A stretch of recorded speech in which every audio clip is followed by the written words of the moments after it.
This is the IELTS listening test, created and published by IELTSonlinetests.com 2025. You will hear a number of different recordings, and you have to answer questions on what you hear. There will be time for you to read the instructions and questions, and you have a chance to check your work. All the recordings will be played once only. The test is in 4 parts. At the end of the test, you will be given 2 minutes to check your answer. Now turn to Part 1. Part 1. You will hear Jasmine calls about a job, learns about the role, hours, pay, and application process, and decides to apply after hearing the details. First, you'll have some time to look at questions 1 to 6.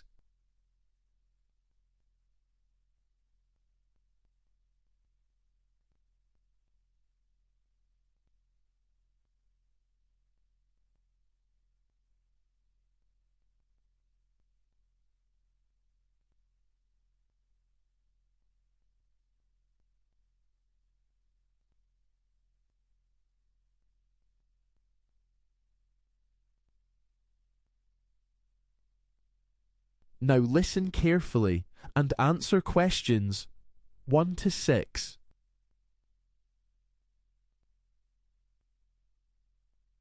Good morning, Sunridge Summer Camp. This is Anna speaking. How may I assist you? Hi there, I'm calling to register my son for your summer program. I saw the 2-week camp on your website and thought it'd be a great experience for him. Lovely. I'll just take a few details to get things started. What's your son's name, please? His name is Lucas Turner. Thanks. Now could you tell me his age? He just turned 13 last month, but the website says the age range is 9 to 12. Is that a problem? Actually, 13 is just outside the regular range, but if he turned 13 recently, we can still accept him. So I'll put down 12 years old. And which session would you like him to attend? We were looking at the one starting July 3rd, running for 2 weeks.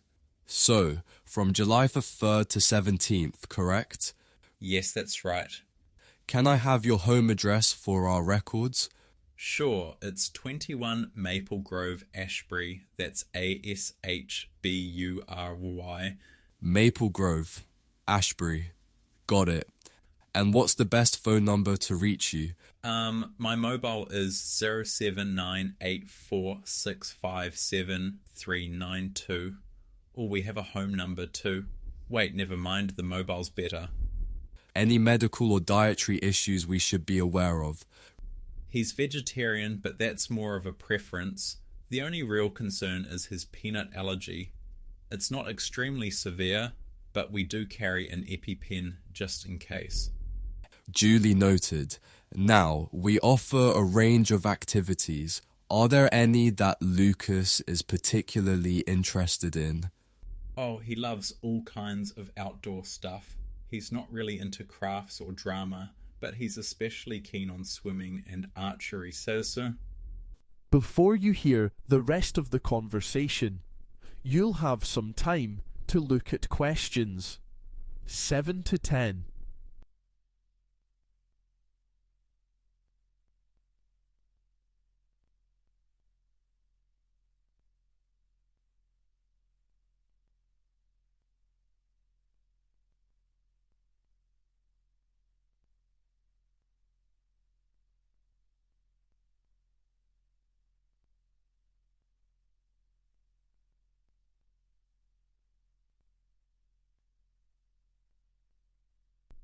Now listen and answer questions 7 to 10.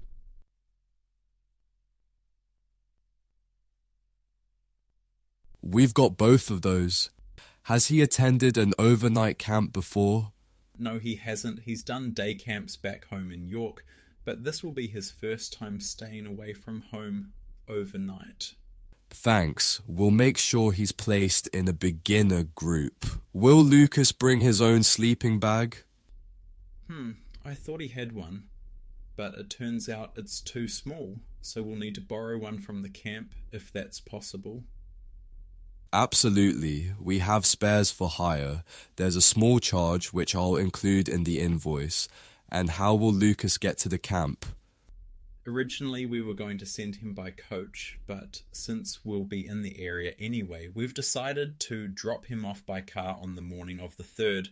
Alright, lastly, how would you like to handle payment, I'd rather not give card details over the phone. Do you take checks? We no longer accept checks, I'm afraid, but you can pay online through our website. It's very secure. That works. I'll do that later today. Perfect.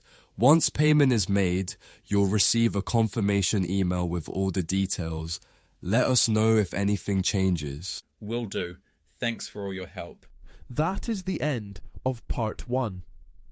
You now have 30 seconds to check your answers to part 1.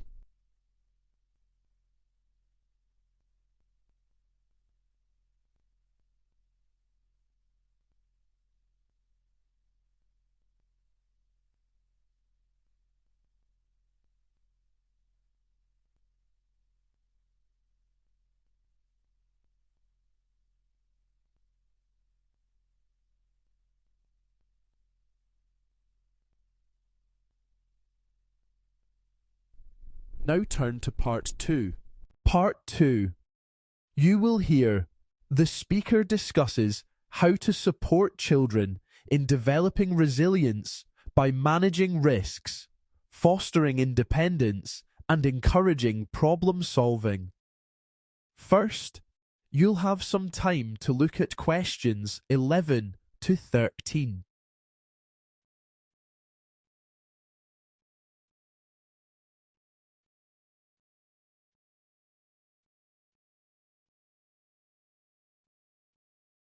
Now listen carefully and answer questions 11 to 13. Today, I'm going to talk about the issue of encouraging children to learn about risk. At the moment, a lot of children are not allowed to play outside by themselves. So, unsurprisingly, there are concerns about how this is affecting them. One of the main reasons why parents are reluctant to let their children play outside is fear of crime.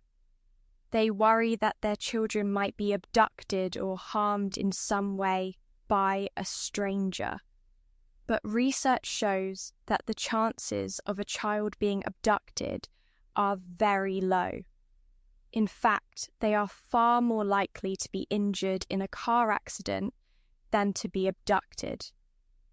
There are also concerns about the risk of accidents. In recent years, playgrounds have been made much safer than they were in the past, and this has been done in response to claims for compensation when children have been injured. But this has had an unexpected result. While children can still have accidents in playgrounds, they are less likely to be injured than they were in the past. But, in fact, they are more likely to have accidents elsewhere because they have had fewer opportunities to learn how to take risks. Another concern is about the risk of bullying. Parents worry that their children will be hurt by other children, but, again, if children are kept at home, they won't learn how to deal with bullies. They need to be able to develop their own strategies for coping with bullies, and they can only do that if they are allowed to play with other children. So, what can parents do to help children to develop resilience? One thing that parents can do is to avoid overreacting to minor injuries. If a child falls over and gets a cut on his leg, for example, the parent can help by staying calm and reassuring the child that it's only a small cut and it will soon get better. Parents can also encourage children to be more independent. For example, they could let them walk to school by themselves or go to the shops on their own. This will help them to develop confidence and learn how to take responsibility for themselves. Before you hear the rest of the conversation, you'll have some time to look at questions 14 to 20.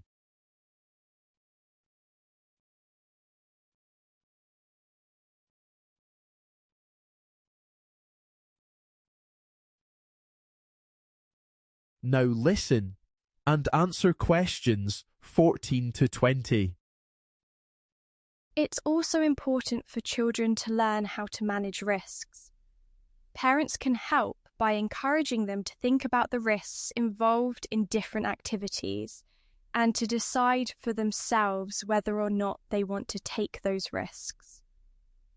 For example, if a child wants to climb a tree, the parent can help by asking questions like, "How high do you think you can climb?" And "What's the worst thing that could happen if you fall?" This will help the child to think about the risks involved and to make an informed decision. Another way that parents can help is by encouraging children to solve their own problems. For example, if a child is having trouble with a friend, the parent can help by asking questions like, "What do you think you could do to make things better?" And "How do you think your friend feels about the situation?" This will help the child to think about the problem from different angles and to come up with a solution. Finally, parents can help by encouraging children to take part in activities that involve a certain amount of risk. For example, they could encourage them to join a sports team or to take up a hobby like rock climbing or skiing. These activities will help children to develop confidence and learn how to take risks in a controlled environment.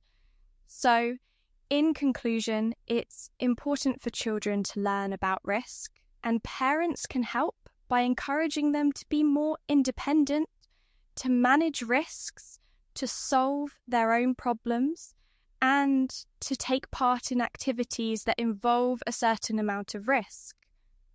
By doing this, they will help their children to develop resilience and to become more confident and independent adults. That is the end of part 2. You now have 30 seconds to check your answers to part 2.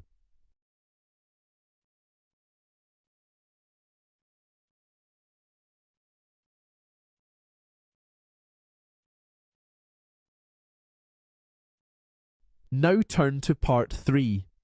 Part 3. You will hear Jack and Emma discuss the benefits of cycling for health, local council's support for cyclists, and the challenges of cycling in cities, including vehicle emissions and road safety. First, you'll have some time to look at questions 21 to 24.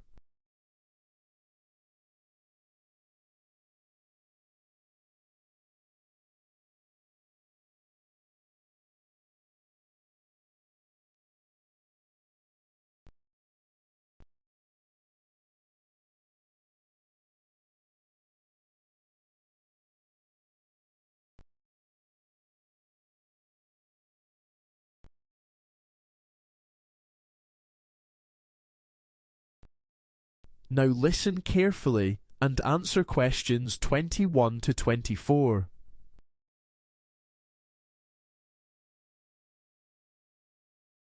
Hi Jack, how was your weekend? Oh, great. Thanks, Emma. I actually went cycling again. To be honest, I'm getting a bit obsessed with it. Oh, I remember you mentioned thinking about buying a bike. Did you get one then? Yes, I did. I bought a really nice one. I was looking at a few different types, but I ended up getting a mountain bike. I figured I'd be able to ride it in more places than a road bike. That's true, isn't it? So, where did you go? I went to the forest. There are some excellent paths there that are just right for mountain biking. It's really good exercise, and it's great to be out in the fresh air instead of at the gym, you know? I know exactly what you mean. I'd like to try cycling, but I'm not sure it's for me.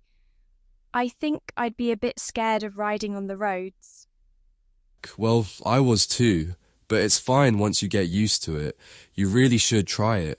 It's a fantastic way to keep fit, and you can explore so many different places. I've been all over the city on my bike. I've heard cycling is incredibly beneficial. It's better than running because it doesn't put stress on your joints. Exactly. And it's better than driving because you don't have to sit in traffic jams. It's a lot quicker than walking, and you can reach places you can't get to on public transport. And it's good for the environment too, isn't it? Yes, it's very environmentally friendly. So why don't you give it a go? You can borrow my bike if you like. I might just do that. Thanks. I'll let you know. I honestly think more people should cycle. It would be good for the country's health overall. That's very true. I read somewhere that people who cycle to work are fitter and healthier than those who don't. Yes, I read that too. I think the government should definitely encourage more people to cycle instead of driving. Before you hear the rest of the conversation, you'll have some time to look at questions 25 to 30.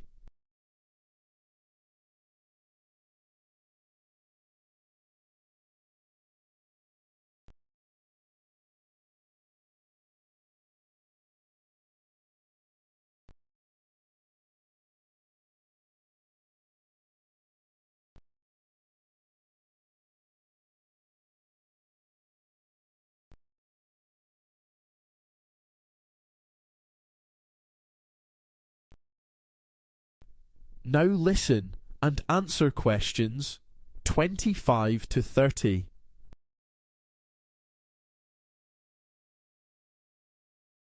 I think they do, actually. I read that some local councils have been building cycle lanes to encourage people to ride their bikes. Yes, that's right. I've been on some of those new cycle lanes myself. And some companies are encouraging their employees to cycle to work. They're giving them free bikes or paying for bike repairs, that sort of thing. Yes, I've heard about that. And some local councils are even offering free cycling lessons to help people who are nervous about riding on the roads. Good idea. I think I definitely need some lessons. And there are also cycle clubs that organize group rides. I've been on a couple of those. It's a really good way to meet people. Yes, I can imagine. It's probably more fun than cycling on your own, I suppose. Yes, it is. And you feel a lot safer when you're in a group. I think I'd be afraid of breathing in all the fumes from the traffic, though. Yes, that is a problem, unfortunately. According to a recent report, vehicle emissions are the main cause of air pollution in cities, and that's a big concern for cyclists. I've started wearing a mask when I cycle in the city. It's not very comfortable, but I think it helps. I've seen people wearing those masks. They look quite strange, but I suppose it's better than breathing in all those dangerous fumes. Yes, I think so. And another problem is that the roads are in such bad condition in some places. There are so many potholes, and some roads are so uneven. It's quite dangerous sometimes. Yes, I've heard that. I think it's really important to wear a helmet to protect your head if you fall off your bike. Yes, I always wear a helmet, and I wear bright clothing so that drivers can see me. I think that's absolutely crucial. Yes, I agree. So, where are you going to cycle next weekend? I'm not sure, actually. I might go to the forest again, or I might try somewhere new. I'd really like to find a group of cyclists to go with. Yes, you should definitely do that. I'll have a look online to see if there are any groups in this area. Good idea. I'll do that too. That is the end of part 3. You now have 30 seconds to check your answers to part 4.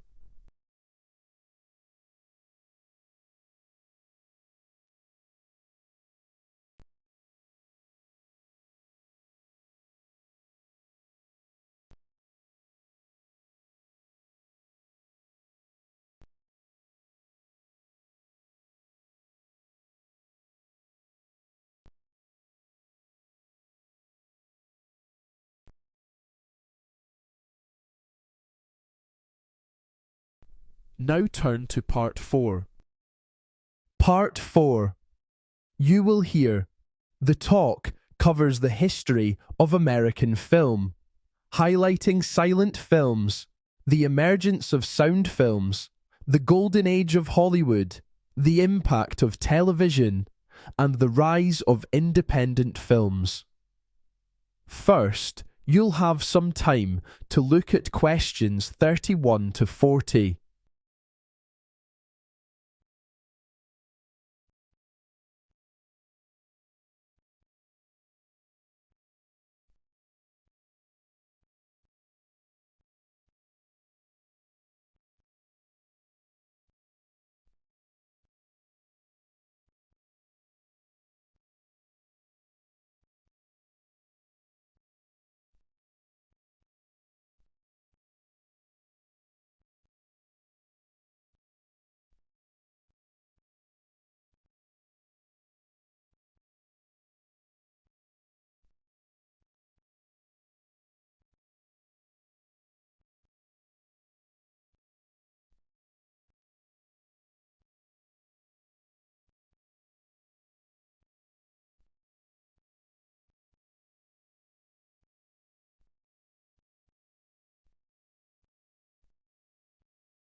Now listen carefully and answer questions 31 to 40.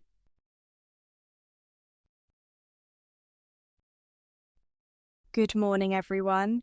In this final week of our series on the history of film, we'll be exploring the rise of colour and sound in cinema, focusing on a key period known as the Golden Age of Hollywood, which lasted from around 1917 to the end of the 1930s. This era truly began in 1917 with the development of silent films. A major early example was The Birth of a Nation, directed by D.W. Griffith. It was a huge success at the time, though now it's widely criticised for its offensive and racist content. During this silent film period, movies were shown in black and white and relied on written captions to show dialogue. Live music, often played by a pianist or small orchestra, helped add emotion and atmosphere. Because there was no spoken dialogue, actors had to rely on dramatic facial expressions and exaggerated movements to tell the story. As the popularity of cinema grew, several major studios were founded in Hollywood. This transformed the small California town into the center of the film world. Stars like Charlie Chaplin, famous for his comic roles, and Mary Pickford, known as America's sweetheart, became international icons. These actors helped draw massive audiences, and the studios quickly became powerful businesses. Major companies like Paramount, MGM, and Warner Brothers controlled nearly every part of the film process, from hiring actors to showing films in their own cinemas. This structure became known as the studio system. A major turning point came in 1927 with the release of The Jazz Singer. This was the first successful film to include synchronized sound and spoken dialogue. It marked the beginning of a new era, the talkies. The impact was enormous. Audiences were amazed, and soon all major studios began producing sound films. However, the shift wasn't easy. Some silent film stars struggled to adapt because their voices didn't suit the new technology, or their acting style didn't work with spoken dialogue. Studios also had to invest large sums of money in new recording equipment and redesign their sets to prevent sound problems. Despite the economic difficulties of the 1930s, including the Great Depression, Hollywood continued to produce a wide variety of films. People had less money, but they still went to the cinema to escape from daily life. Studios made musicals, romantic comedies, action films, and dramas, many of which are still popular today. These films gave audiences hope, glamour, and fantasy in difficult times. The 1930s also brought new technology, particularly in colour. While colour films had existed in some form for years, the process was expensive and difficult. That began to change with the introduction of Technicolor, which allowed for brighter, more stable colours. A major breakthrough came in 1937 with Walt Disney's Snow White and the Seven Dwarfs, the first full-length animated feature. It was a huge success and showed that animation could be both artistically impressive and commercially viable. By 1939, several important films were released that are now considered classics, such as Gone with the Wind and The Wizard of Oz. Both were made in colour and are often seen as the peak of Hollywood's golden age. But 1939 also marked the beginning of World War II, which had a major effect on the film industry. Many actors and directors joined the war effort, and studios began making propaganda films to support national morale. After the war, the industry faced new challenges. One of these was the rise of television in the 1950s. For the first time, people could be entertained at home for free, which led to a drop in cinema attendance. In response, studios tried to bring audiences back with new innovations like widescreen formats and 3D films. Although these methods had mixed success, they showed how the film industry had to keep evolving to stay relevant. While the golden age technically ended in the 1940s, its influence continues to shape modern cinema. The foundations built during those early decades, from storytelling techniques to studio production, still affect how movies are made today. So, in summary, the early 20th century was a time of dramatic change in film. From silent black and white movies to full-colour sound films, the industry grew rapidly in both technology and storytelling. It adapted to new challenges and found ways to continue entertaining audiences around the world. Next week, we'll look at the rise of independent cinema and how filmmakers outside the big studios began to reshape the industry. That is the end of part 4. You now have 30 seconds to check your answers to part 4.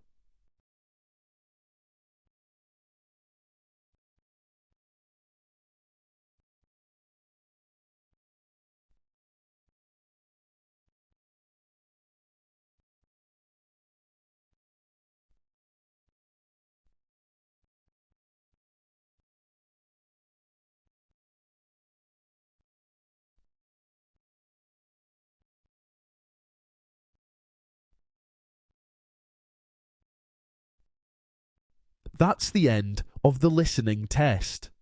You will now have 2 minutes to check your answers.